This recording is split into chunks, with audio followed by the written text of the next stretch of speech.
माँ का मायका। दिव्या की शादी राघव के साथ हुई थी। दिव्या और राघव एक दूसरे के साथ बहुत खुशी खुशी रहा करते थे। दिव्या एक मध्यम वर्गीय परिवार की लड़की थी, लेकिन दिव्या की सास अनीता जी का मायका काफी पैसे वाला था और अनीता जी अपने पैसे वाले मायके की वजह से काफी घमंड भी किया करती थी। एक दिन सुबह के वक्त, मम्मी जी मैं सोच रही थी अपने मायके जाकर आ जाती हूँ, बहुत दिन हो गया है ना। हाँ मम्मी, पूरा 1 साल हो गया है दिव्या को अपने घर गए। कुछ दिन रहेगी तो उसका मन बदल जाएगा। हाँ हाँ, क्यों नहीं बेटा, आराम से अपने मायके जाकर आओ। अरे भाई, लड़कियों को अपने मायके जाना भी चाहिए, वो भी तो तुम्हारा घर है, जरूर जाओ बेटा। ठीक है दिव्या, मैं 2 दिन बाद की टिकट करवा लेता हूँ, तुम्हें छोड़कर आ जाऊंगा। अरे तुम्हें जाने की क्या जरूरत है बेटा, बहू खुद भी तो जा सकती है ना, ट्रेन में बैठकर ही तो जाना है। लेकिन मम्मी अच्छा थोड़ी ना लगेगा, इतने दिनों बाद दिव्या अपने घर जाएगी, वो भी अकेले। अरे ठीक है ना बेटा, तुम क्यों अपनी छुट्टी खराब कर रहे हो बिना बात के। इन छुट्टियों को कभी इमरजेंसी के लिए बचा कर रखो, काम आएंगी।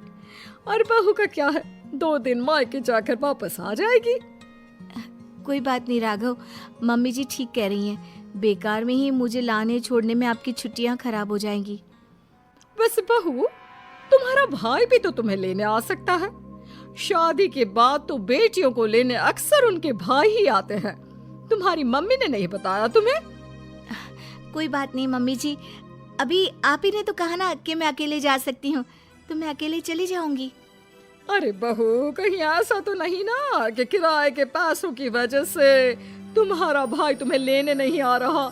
तुम्हारे मायके वाले सोच रहे होंगे कि बिना बात का खर्चा जो हो जाएगा उनका। मम्मी, आप दिव्या से ऐसे क्यों कह रही हैं? अरे तो इसमें गलत क्या कह रही हूँ भाई, पैसों की चिंता सबको होती है। नहीं नहीं मम्मी, ऐसी कोई बात नहीं है। मेरे घर वाले मेरे किराए के पैसे तो कम से कम खर्च कर ही सकते हैं। 2 दिन के बाद दिव्या अकेले ही अपने मायके चली जाती है। उसके मायके जाने के बाद, राघव बेटा, तुम्हारी शादी ना हमने गलत घर में कर दी। अब क्या हुआ माँ? दिव्या से कोई शिकायत है क्या आपको? आपने मुझे उसके घर भी नहीं जाने दिया।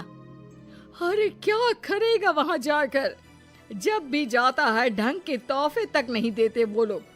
वो तो ये भी नहीं जानते कि दामाद की खातिरदारी कैसे करनी चाहिए। मम्मी, आजकल के जमाने में कौन इन सब बातों के बारे में सोचता है? कभी तेरे पापा से पूछना, आज भी मेरे साथ जब मायके जाते हैं ना तेरी नानी के घर, तो पूछ कितनी खातिरदारी होती है उनकी वहां पर। और तोहफे तो इतने देती है तेरी नानी कि घर ही भर जाता है मेरा तो।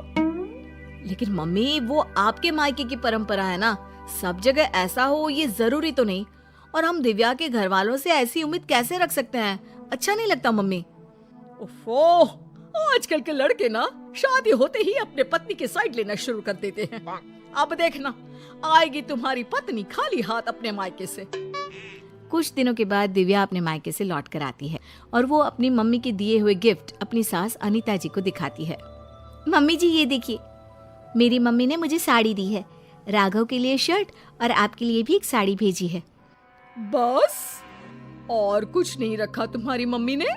अरे इतने दिनों के बाद मायके गई थी। मुझे तो लगा भाई अपने मायके से ढेर सारी चीज मिलेगी तुम्हें। ऐसी बात नहीं है मम्मी जी, वो लोग तो मुझे बहुत सारी चीजें देने की कोशिश कर रहे थे, लेकिन मुझे ये सब अच्छा नहीं लगता। हाँ मम्मी, मैंने ही दिव्या से मना किया था, बिना बात के किसी से चीज लेना अच्छी बात नहीं है।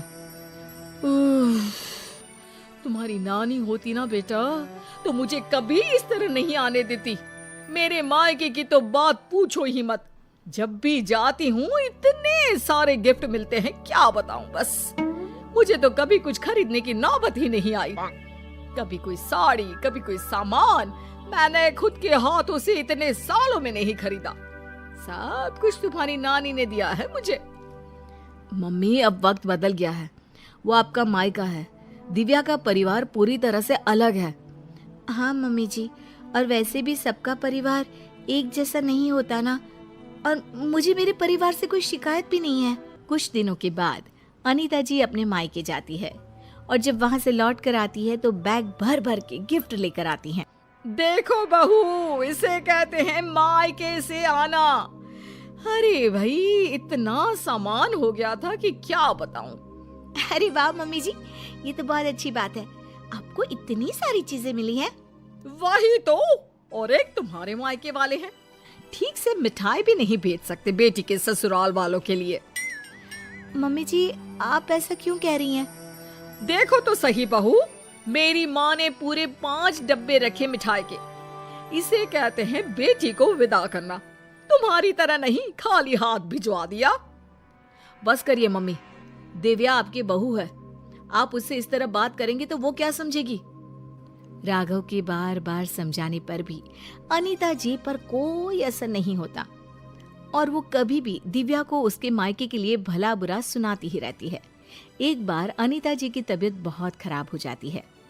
मम्मी जी देखिए, आपको बिस्तर से उठने की कोई जरूरत नहीं है, आप आराम कीजिए, आपको जो भी चाहिएगा मैं लाकर दे दूंगी। हाँ हाँ ठीक है, देखो तुमसे जो हो रहा है वो कर दो। बाकी मैंने अपने भाई को फोन कर दिया है, मेरे भाई और भाभी आ जाएंगे मेरे मायके से मेरा ख्याल रखने के लिए। मम्मी आप ऐसा मत कहिए ना, दिव्या आपकी बहू है, वही ख्याल रखेगी आपका। मामा और मामी कितने दिन आपका ख्याल रख लेंगे। ऐसा कुछ नहीं है, मैंने कहा ना, मेरे मायके वालों को बड़ा प्यार है मुझसे। एक फोन करूंगी और दौड़े चले आएंगे। पूरा 1 सप्ताह बीत जाता है, लेकिन अनीता जी के मायके से कोई नहीं आता और दिव्या दिन रात अनीता जी की सेवा करके उनकी तबीयत ठीक कर लेती है। तबीयत ठीक होने के बाद, दिव्या बहू, जरा यहाँ तो आना मेरे पास। क्या हुआ मम्मी जी, आप ठीक है ना? आपको किसी चीज की जरूरत तो नहीं है? बहू मुझे माफ कर दो, मैं हमेशा अपने मायके का घमंड करके तुम्हें उल्टा सीधा सुनाती रही, लेकिन फिर भी तुमने मेरी इतनी सेवा की। मम्मी मैं आपसे कहता था ना, अगर आप अपनी बहू से प्यार से पेश आएंगे तो वो आपका बहुत ख्याल रखेगी और वही जिंदगी भर आपके काम आने वाली हैं। लेकिन मैंने तो अपनी बहू को हमेशा ताने मारे और फिर भी उसने मेरा इतना ख्याल रखा। मुझे माफ कर दोगी ना दिव्या? अरे मम्मी जी ऐसा मत कहिए, आप हमेशा मेरे मायके वालों को भला बुरा कहती रहती थी, लेकिन एक बात बताऊं, सबके घर वाले ना अलग अलग होते हैं, सबका अपना अपना नेचर होता है, लेकिन इसका मतलब ये नहीं कि मेरे मायके वाले मुझे प्यार नहीं करते, और इसका मतलब ये भी नहीं कि आप मुझे प्यार नहीं करती, है ना सच?